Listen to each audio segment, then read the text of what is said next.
Assalamualaikum warahmatullahi wabarakatuh. Untuk materi kali ini adalah tabel. Konsep tabel. Kesimpulan dalam suatu penelitian hanya boleh ditarik berdasarkan data yang diperoleh. Jika data itu berbentuk angka-angka atau data kuantitatif atau statistik, biasanya disusun dalam bentuk tabel dan grafik agar pembaca dengan mudah dan cepat memahami serta menginterpretasikannya. Kemudian yang kedua, tabel yang baik disusun sederhana atas baris dan kolom serta memuat sejumlah variabel penelitian yang terbatas. Hal ini penting karena suatu tabel merupakan kesatuan keterangan yang menggambarkan secara jelas apa yang dikandung dalam tabel itu. Sehingga tabel sebaiknya hanya berisi satu jenis persoalan saja. Bila tabel terlalu panjang, dapat ditempatkan sebagai lampiran. Aturan penulisan tabel. Pertama, setiap tabel diberi nama dan nomor unti dengan menggunakan angka Arab, mulai dari tabel pertama sampai akhir untuk setiap babnya. Nomor tabel terdiri dari 2 digital yang penulisannya dipisahkan dengan titik. Digit pertama menunjukkan nomor bab dan digit kedua menunjukkan nomor tabel yang bersangkutan.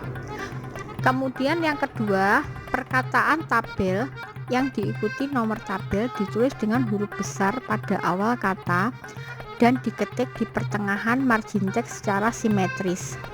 3. Judul tabel ditulis di bawah kata tabel berjarak 1 spasi.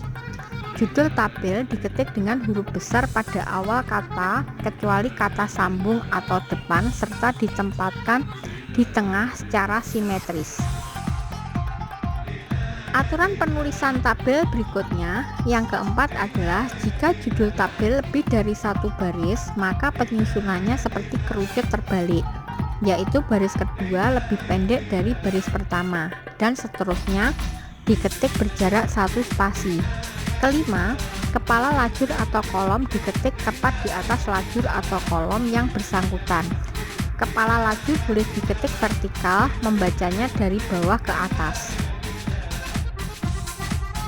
Penempatan tabel. Yang pertama adalah tabel yang pendek. Tabel yang pendek ditempatkan langsung di bawah teks yang bersangkutan. Jika tidak mungkin, maka tabel ditempatkan pada halaman berikutnya. B. Tabel yang lebih panjang. Tabel yang lebih dari 1 halaman, pengetikannya dilanjutkan pada halaman berikutnya. Misalnya pada halaman pertama tabel 1.1, pada halaman berikutnya ditulis lanjutan. Yang C. Tabel yang lebar. Pada tabel yang lebar melebihi margin kertas yang tersedia, diketik memanjang pada halaman tersendiri.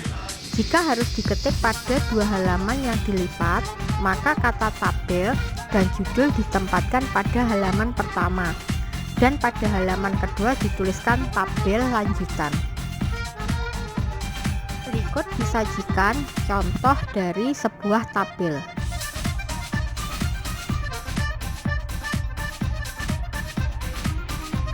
Demikian materi kali ini. Terima kasih. Wassalamualaikum warahmatullahi wabarakatuh.